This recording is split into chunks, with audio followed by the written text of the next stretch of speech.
ओं श्रद्धा लभते ज्ञानं तत्पर संयुक्तेन्द्रिय ज्ञानं लब्ध्वा परं शान्ति मोचिरेणाधिगच्छति। जितेन्द्रिय साधन परायण एवं श्रद्धावान पुरुष ज्ञान प्राप्त हुवन्ति तथा ज्ञान प्राप्त होई से अविलंबे तत्काल ही भगवत प्राप्ति रूपक परम शांति प्राप्त होई पारंती। श्रद्धावान पद जेव मनुष्यंकर वाचक से ज्ञान प्राप्त हुवन्ति। यही वक्तव्यर तात्पर्य कौन? वेद शास्त्र ईश्वर एवं महापुरुष वचन रे विश्वास रखिबा तथा परलोक को प्रत्यक्ष पर विश्वास करिबा एवं से सब को परम पूज्य एवं उत्तम बोली भाविबा को श्रद्धा कहा जाए। जहाँकठारे ये श्रद्धा थाए श्रद्धावान हेउची ताहांकर वाचक। एणु उपरोक्त कथनर भाव यही जे एपरी श्रद्धावान पुरुष ज्ञानी परम महात्मांक पाखकु जाई प्रणाम सेवा एवं विनययुक्त प्रश्न आदि करे तांकठारु उद्देश ग्रहण पूर्वक ज्ञान जोग आदि करी तांकठारु उपदेश ग्रहण पूर्वक ज्ञान जोग साधना द्वारा बा कर्मयोग साधना द्वारा से तत्व ज्ञान पाई पारंती।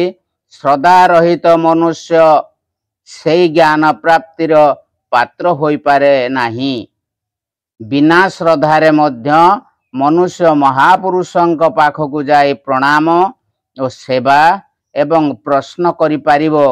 तेणु ज्ञान प्राप्ति रे श्रद्धा को प्राधान्य देवार अभिप्राय कौन? बिना श्रद्धारे तांको परीक्षा करने को निजर पांडित्य देखाइबा को एवं मान प्रतिष्ठा उद्देश्य रे बा दंभाचरण हेतु मध्य मनुष्य महात्मा निकट को जाई प्रणाम सेवा और प्रश्न जे करि पारिबो ता सत, किंतु तद्वारा तार ज्ञान प्राप्ति हेबो नाही। कारण बिना श्रद्धारे करा जाउथिबा यज्ञ दान तप आदि समस्त साधना व्यर्थ हुए बोली कही कहा जाइछि। तेणु ज्ञान प्राप्ति निमित्त श्रद्धा ही प्रधान कारण।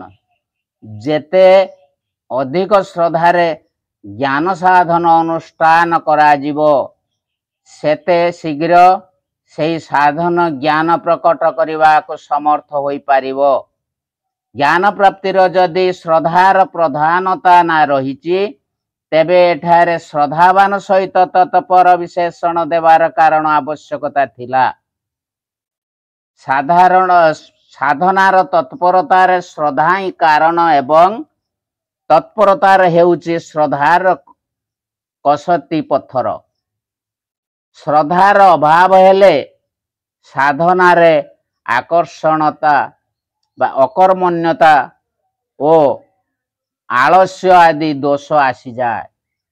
साधना अभ्यास तत्परतार सहित होई पारे नाही।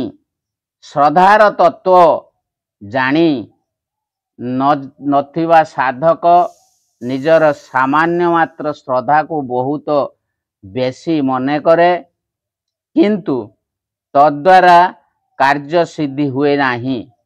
तेणु से निजर साधनारे तत्परतार अभाव थिबा लक्ष्य करी न पारी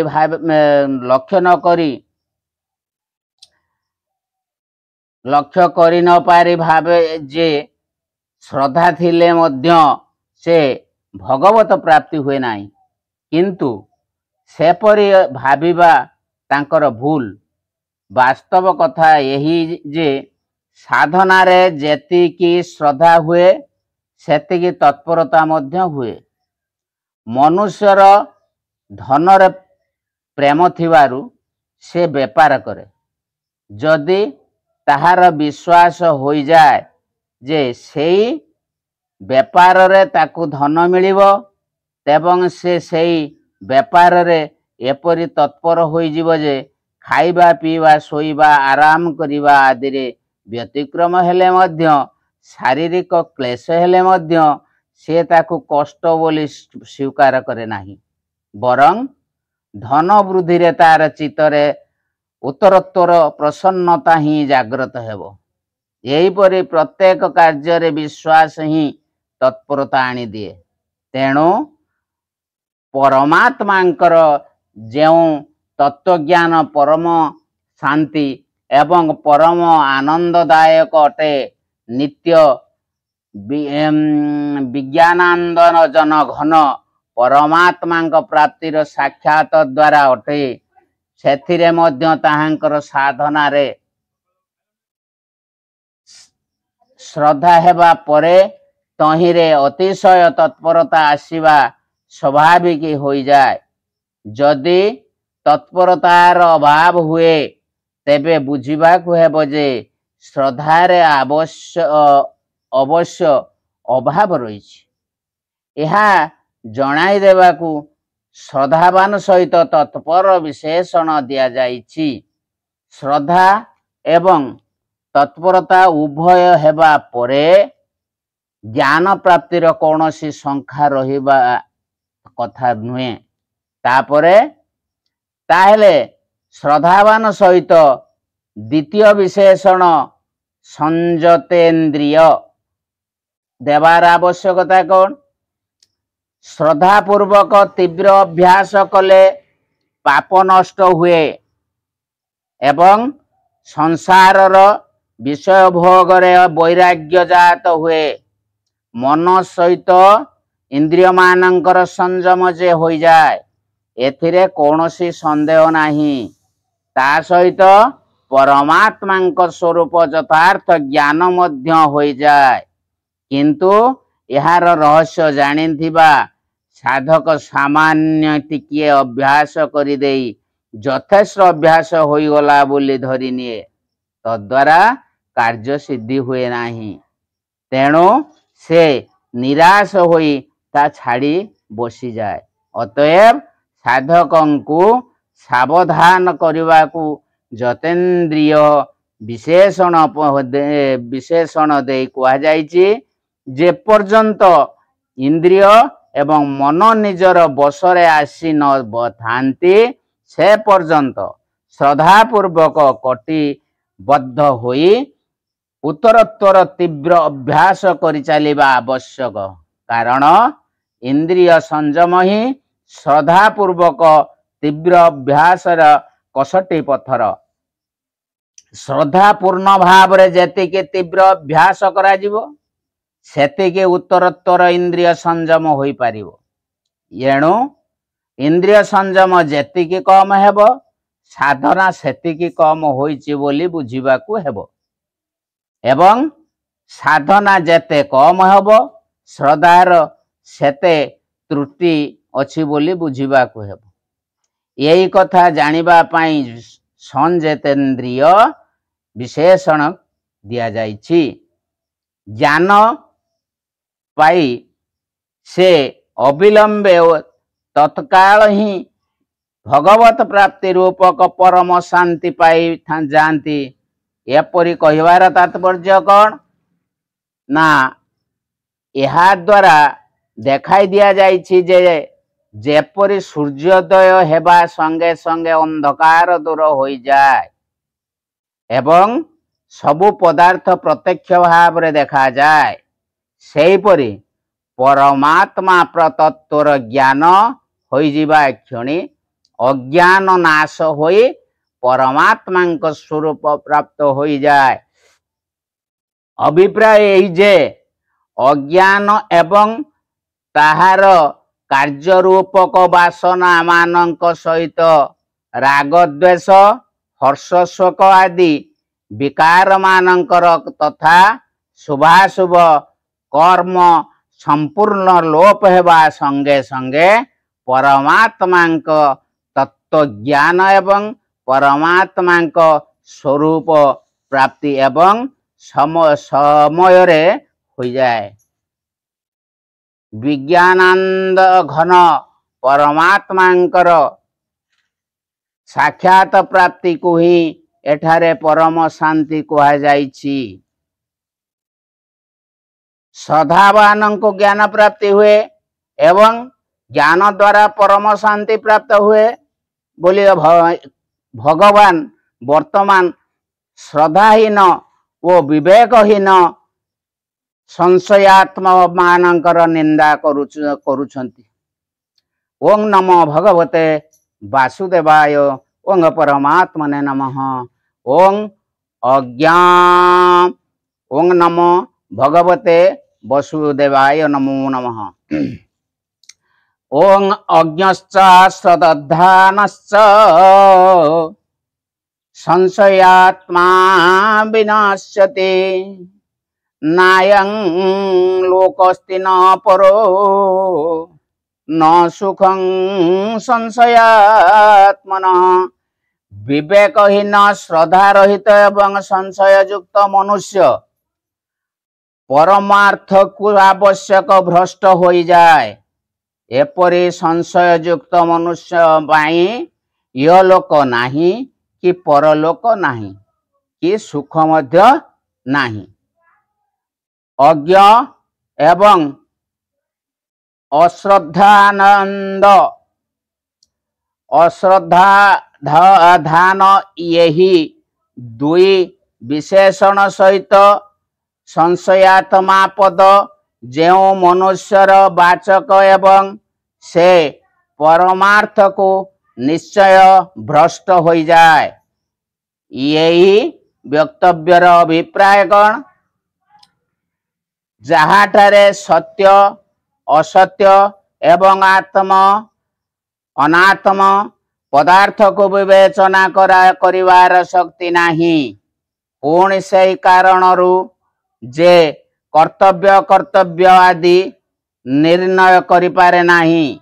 एठारे अज्ञ पदटी हेउची जेपरि विवेक ज्ञान रहित मनुष्यर वाचक जहार ईश्वरंक ठारे ओ परलोक रे उभयंक प्राप्तिर उपाय निर्देश करुथिबा शास्त्र रे महापुरुष मानक ठारे एवं सेमानक द्वारा कहा जाइथिबा साधना रे ओ ताहार फल रे श्रद्धा न थाए।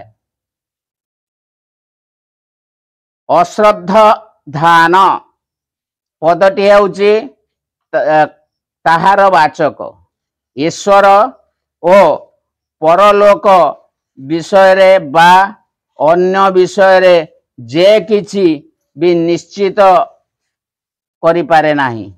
जे प्रत्येक विषय रे संशय युक्त होई रहे संशयात्मा हेउची ताहार वाचक। जेउ संशयात्मा मनुष्य ठारे उपरोक्त अज्ञता एवं अश्रद्धा उदय दोष थाए। अज्ञ ओ अश्रद्धान दुई विशेषण सहित संशयात्मा पदटी हेउची ताहार वाचक। से परमार्थरु निश्चय भ्रष्ट हो जाए। यही कथन द्वारा देखाई दिया जाइछि जे वेद शास्त्र एवं महापुरुष मानक वचन को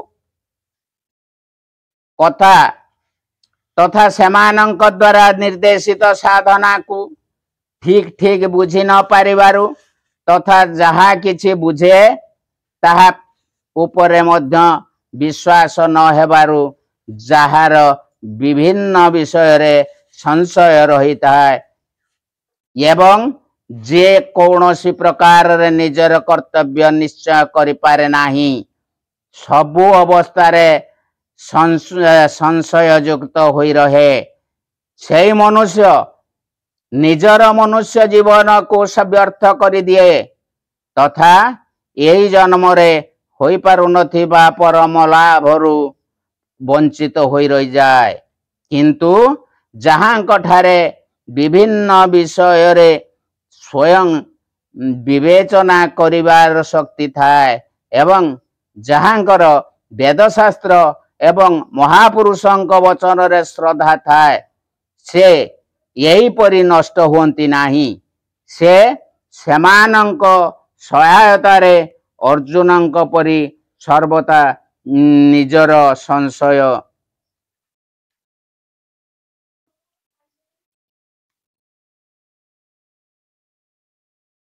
संशय नाश करी कार्यपरायण होई पारंती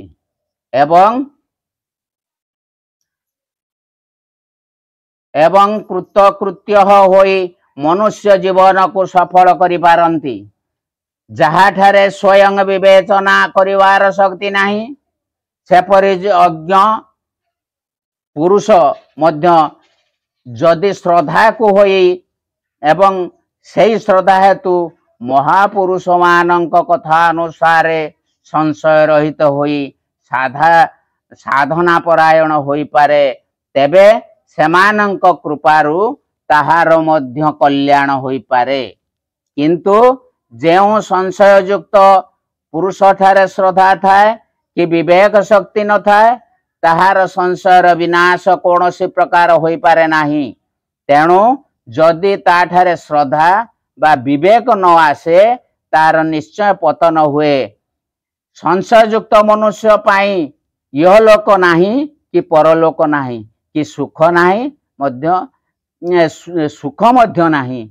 एपरि कहिबार अभिप्राय कौन ना एठारे अभिप्राय है कि जे संशय युक्त मनुष्य जे केवल परमार्थरु भ्रष्ट हो जाए ताहा नुहे। जे पर्यंत मनुष्य ठारे संशय विद्यमान न रहे जे पर्यंत से ताहा नाश न करे से पर्यंत से यही लोक रे रही मध्य धन ऐश्वर्य बा जस पाइबारे नाही। यह लोक रे बा मरिबा परे मध्य स्वर्गादि होई पारे नाही एवं कौनसी प्रकार सांसारिक सुख मध्य भोग करि पारे नाही। कारण जे पर्यंत मनुष्य कौनसी विषय रे संशय युक्त होई रहे किछि निश्चय करि पारे नाही से पर्यंत से सही विषय रे सफलता पाई पारे नाही। तेणु मनुष्य निजर श्रद्धा व विवेक द्वारा यही संशय को आवश्यक नाश करिबा उचित। विवेक अविवेक ओ अश्रद्धा सहित संशय को ज्ञान प्राप्तिर बाधक बोली कहिदिले वर्तमान विवेक द्वारा संशय नाश पूर्वक कर्मयोग अनुष्ठान करिबारे अर्जुनंकर उत्साह उत्पन्न करिबा निमंते संशय रहित तथा वशीकृत अंतकरण संपन्न कर्मयोगींकर प्रशंसा करुछंती। ओं नमो भगवते वासुदेवाय ओं परमात्मने नमो।